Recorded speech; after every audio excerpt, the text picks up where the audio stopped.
নমস্কাৰ, আপোনালোকৰ ration card আছে। আপোনালোকে পাব ৫,০০০ টকাৰ ধন। লাখ লাখ মহিলাৰ বাবে আজিৰ এই গুৰুত্বপূৰ্ণ খবৰটো লৈ আহিছোঁ। মহিলাৰ একাউণ্টত সোমাব ৫,০০০ টকাৰ ধন। মহিলাসকলে কেনেকৈ ৫,০০০ টকা ধন লাভ কৰিব, আজি মহিলাসকলে এই খবৰ সৈতে জানিব পাৰিব। লাখ লাখ মহিলাৰ বাবে আজিৰ গুৰুত্বপূৰ্ণ খবৰটো লৈ আহিছোঁ। আপোনালোকৰ ৰেচন কাৰ্ড থাকিলে আপোনালোকে লাভ কৰিব ৫,০০০ টকাৰ ধন। যিসকলৰ ৰেচন কাৰ্ড নাই তেওঁলোকে ৰেচন কাৰ্ড অতি সোনকালে আবেদন কৰি লওক। কেনেকৈ আবেদন কৰিব সেই সন্দৰ্ভত মোৰ চেনেলত এটা ভিডিঅ' আছে, সেইটো ভিডিঅ' চাই আপোনালোকে ৰেচন কাৰ্ডৰ বাবে আবেদন কৰিব পাৰিব। আহক ডক্টৰ হিমন্ত বিশ্ব শৰ্মাই কি কৈছে আপোনালোকক ভিডিঅ' দিছোঁ। এই ভিডিঅ'টো চালে আপোনালোকে কেনেকৈ ৫,০০০ টকা ধন পাব, আপোনালোকে ভিডিঅ'টো এবাৰ চাই লওক। এতিয়া আপোনালোকে হিচাপ কৰক যে এক মাহত এটা পৰিয়ালে কিমান টকা চৰকাৰৰ পৰা পাব পাৰে। প্ৰথম মোৰ অৰুণোদয় আছে, ১২৫০ টকা পালো। অৰুণোদয় থাকিলে ৰেচন কাৰ্ড থাকিবই লাগিব। ৰেচন কাৰ্ডত চাউল ৮০০ টকাৰ চাউল ঘৰত বিনামূলীয়াকৈ আহিলে। ১২৫০ আৰু ৮০০ আমাৰ ২০৫০ টকা হ'ল। গেছৰ চিলিণ্ডাৰ কিনিলো, ৪০০ টকা বেংকৰ একাউণ্টত সোমালে, ২৪০০ টকা হ'ল।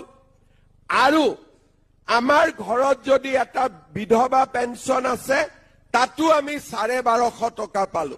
২৪ আৰু ১২৫০ টকা তাতে হিচাপ কৰি দিয়ক, প্ৰায় ৩,৬০০ ৰুপিজ হ'ল।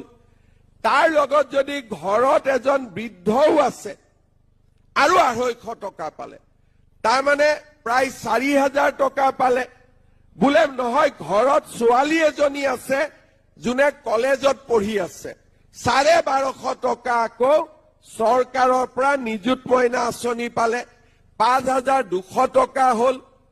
আজি যদি আপোনালোকে চাই যে কংগ্ৰেছৰ দিনত লুঙি ধুতি, সূতা কম্বল আঁঠুৱা, আৰু আমাৰ দিনত এটা পৰিয়ালত যদি অৰুণোদয় পৰিয়াল হয়, এই অৰুণোদয় পৰিয়ালটোৱে ৫,০০০ ৰেচন কাৰ্ড আৰু অৰুণোদয় থাকিলে এটা পৰিয়ালে ৫,০০০, ৫,৫০০ টকালৈকে মাহত আজি সুবিধা পাই আছে। এতিয়া আপোনালোকে হিচাপ কৰক যে এক মাহত এটা পৰিয়ালে কিমান টকা চৰকাৰৰ পৰা পাব পাৰে। প্ৰথম মোৰ অৰুণোদয় আছে, ১২৫০ টকা পালো। অৰুণোদয় থাকিলে ৰেচন কাৰ্ড থাকিবই লাগিব। ৰেচন কাৰ্ডত চাউল ৮০০ টকাৰ চাউল ঘৰত বিনামূলীয়াকৈ আহিলে, ১২৫০ আৰু ৮০০ আমাৰ ২০৫০ টকা হ'ল।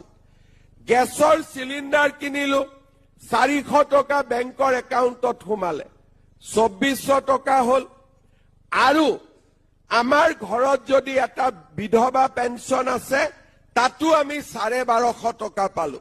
২৪ আৰু ১২৫০ টকা তাতে হিচাপ কৰি দিয়ক, প্ৰায় ৩,৬০০ ৰুপিজ হ'ল। তাৰ লগত যদি ঘৰত এজন বৃদ্ধও আছে আৰু ২৫০ টকা পালে, তাৰমানে প্ৰায় ৪,০০০ টকা পালে। বোলে নহয় ঘৰত ছোৱালী এজনী আছে যোনে কলেজত পঢ়ি আছে, ১২৫০ টকা আকৌ চৰকাৰৰ পৰা নিযুত মইনা আঁচনি পালে, ৫,২০০ টকা হ'ল। আজি যদি আপোনালোকে চাই যে কংগ্ৰেছৰ দিনত লুঙি ধুতি, সূতা কম্বল আঁঠুৱা, আৰু আমাৰ দিনত এটা পৰিয়ালত যদি অৰুণোদয় পৰিয়াল হয়, এই অৰুণোদয় পৰিয়ালটোৱে ৫,০০০ ৰেচন কাৰ্ড আৰু অৰুণোদয় থাকিলে এটা পৰিয়ালে ৫,০০০, ৫,৫০০ টকালৈকে মাহত আজি সুবিধা পাই আছে। এতিয়া আপোনাৰ